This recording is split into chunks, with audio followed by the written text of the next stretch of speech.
Tema 6. El proceso de comunicación. La situación comunicativa. 1. Introducción. 2. La comunicación humana y el lenguaje verbal. 3. El proceso de comunicación. 3.1. Proceso onomasiológico. 3.2. Proceso semasiológico.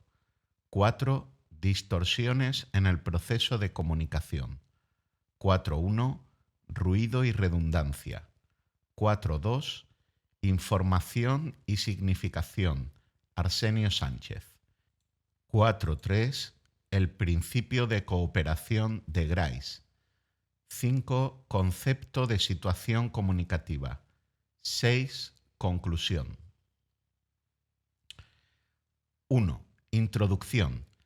Si algo subyace de forma natural en el ser humano, esto es la necesidad de comunicarse. Comunicarse significa intercambiar información, ideas, emociones y sentimientos.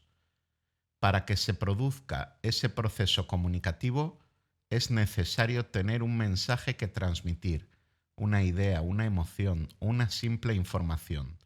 Ese mensaje vendrá codificado con un determinado lenguaje que deben conocer tanto la persona que lo emite como la que lo recepciona.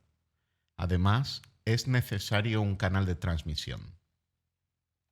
Estos intercambios comunicativos no se producen de forma aislada, sino que se dan en un contexto determinado, tanto temporal como espacial, o con unas circunstancias particulares. Este contexto es lo que denominamos situación. En este tema vamos a profundizar en estas operaciones y procesos de intercambio de información, así como en las situaciones comunicacionales en que pueden darse.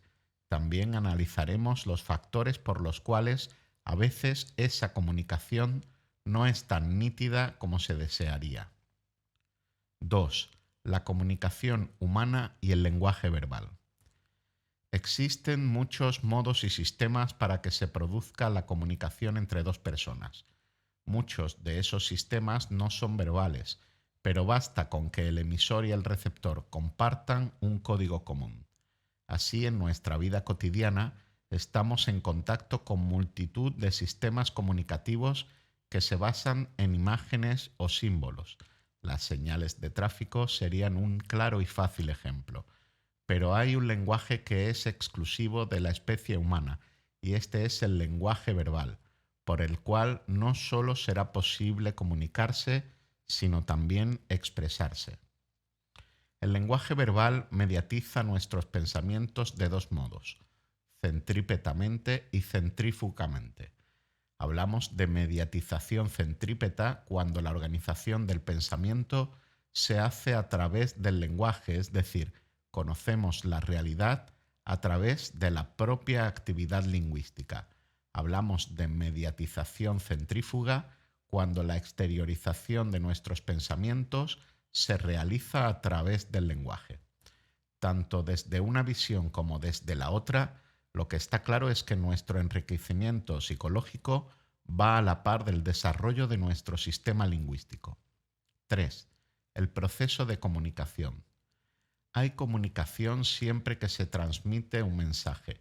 Este concepto tan sencillo, en el que no se habla de significados, tiene su origen en la teoría matemática de la información de 1948, donde desde la compañía Bell Telephone se investigaba sobre la transmisión de la información. De ahí surge un poco más tarde, en 1950, la teoría de la comunicación, que se apoyó en la matemática y en la lingüística para su desarrollo. En esta orientación matemática de la comunicación, esta se considera como un proceso conductista de estímulo-respuesta. Los seres humanos nos comunicamos continuamente e intercambiamos información, aunque no sea un fenómeno exclusivamente humano.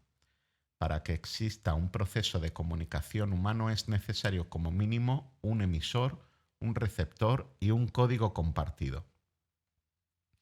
Este proceso abarca dos fases, la emisión y la recepción del mensaje, denominadas respectivamente codificación y decodificación. Un emisor, punto de origen del mensaje, selecciona del sistema los signos necesarios y las leyes combinatorias de los mismos para dar forma al contenido que desea transmitir, es decir, codifica el mensaje. Un receptor que recibe el mensaje y por lo común reacciona o actúa en consecuencia, realiza la operación inversa al emisor, decodifica el mensaje. Un código, conjunto limitado y moderadamente extenso de signos que se combinan mediante ciertas reglas conocidas por emisor y receptor, es decir, el conjunto o sistema de equivalencias que convencionalmente establecen el emisor y el receptor. Sirve como regulador tanto de la codificación como de la decodificación del mensaje. Existen diversos tipos de códigos: código del lenguaje oral, escrito, Morse, Braille, pero la presencia de estos tres elementos no garantiza que haya comunicación. Pero además, otros elementos necesarios: el mensaje, signo o secuencia de signos que el emisor transmite al receptor. La transmisión del mensaje se realiza con dos procesos complementarios, explicados anteriormente: mecanismo onomasiológico y mecanismo semasiológico. El canal, medio físico por el cual se transmite el mensaje: aire, cable telefónico, ondas electromagnéticas de la radio o televisión, papel. El contexto. De un modo general se entiende por contexto todo lo que rodea al acto de comunicación. No obstante, tiene dos acepciones bien diferenciadas: el contexto lingüístico, signos lingüísticos que rodean a otro, confiriéndole el significado que le corresponde; y contexto extralingüístico o situacional, conjunto de circunstancias espaciales y temporales, sociales e incluso personales que rodean y enmarcan el acto comunicativo.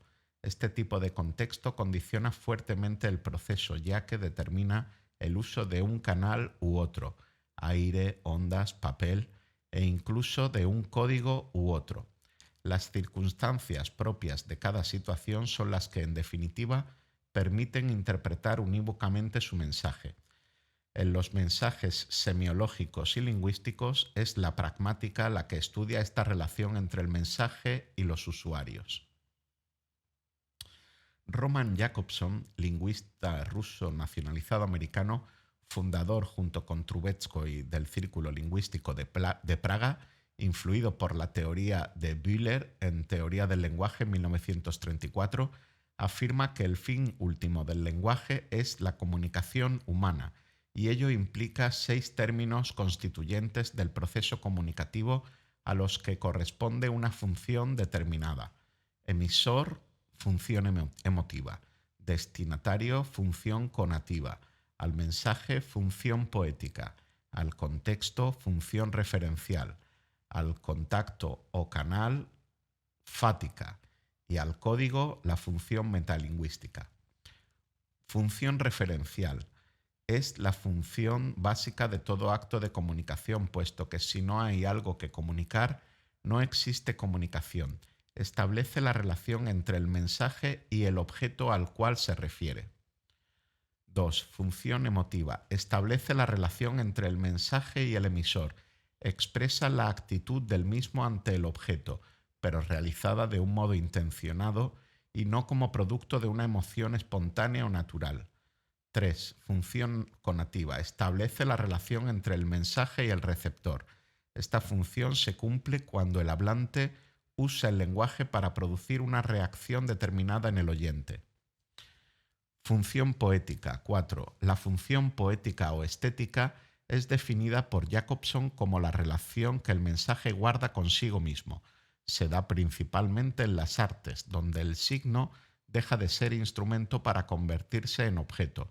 En arte, el referente es el mensaje. 5. Función fática. Establece la relación entre el emisor y el entre el emisor y el receptor.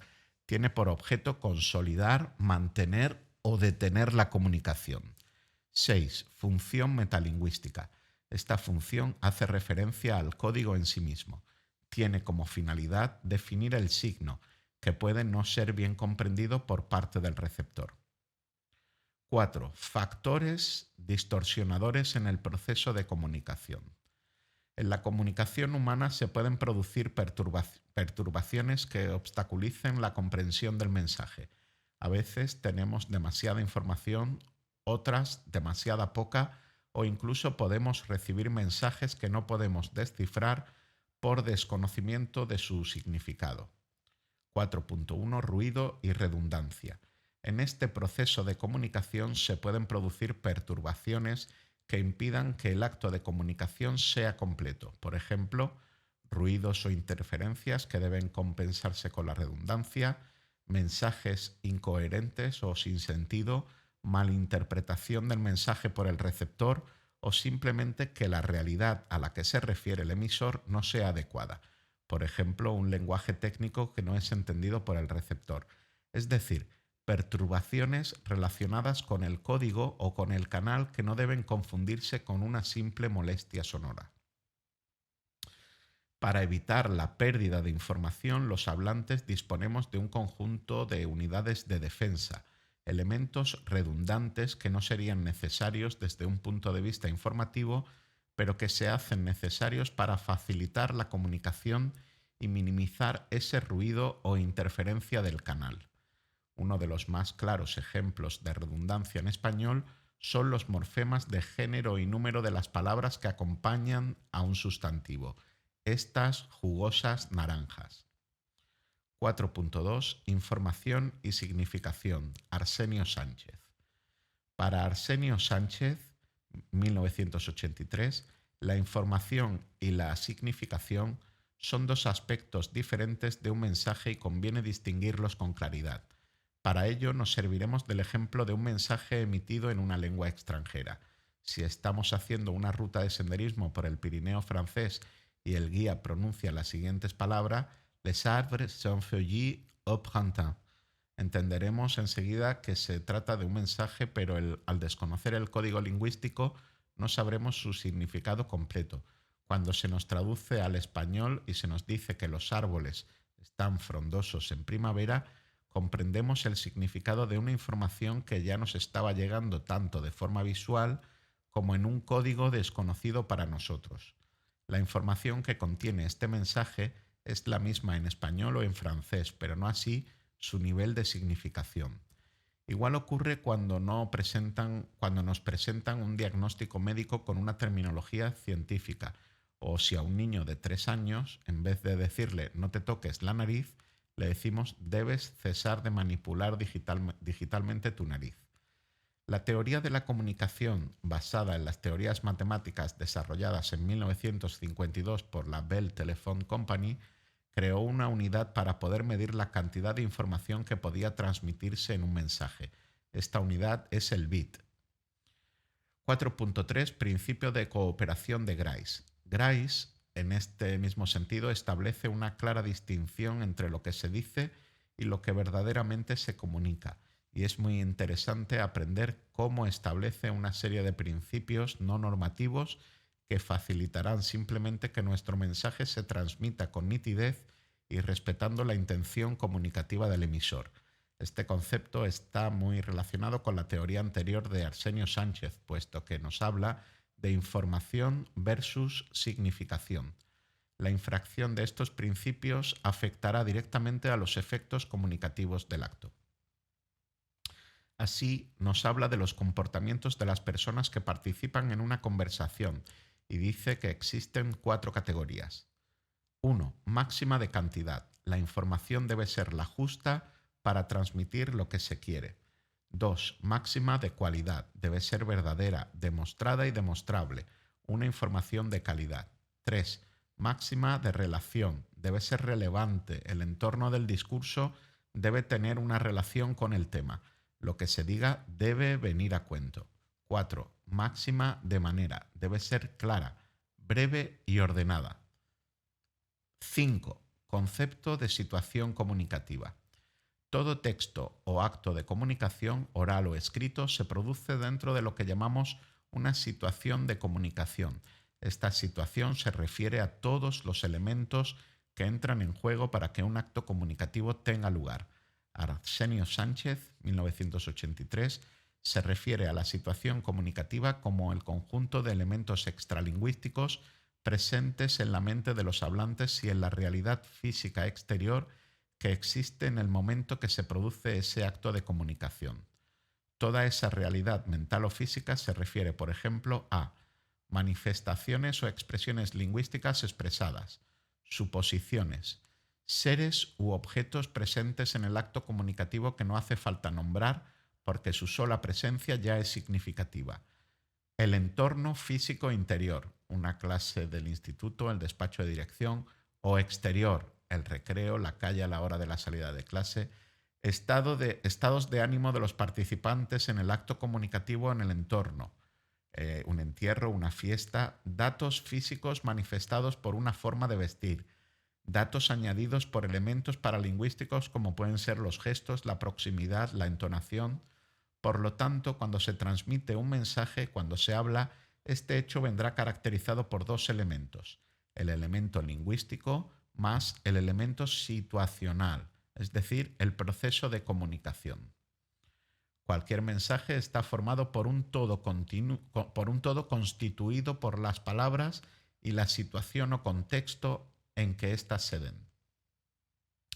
Tanto las palabras como la situación van a ser definitorias del significado del mensaje. Un acto comunicativo alcanza su correcto grado de significación en una determinada situación y fuera de ella lo pierde. Por ejemplo, si decimos tengo frío y miramos hacia una ventana abierta, significará cierra la ventana.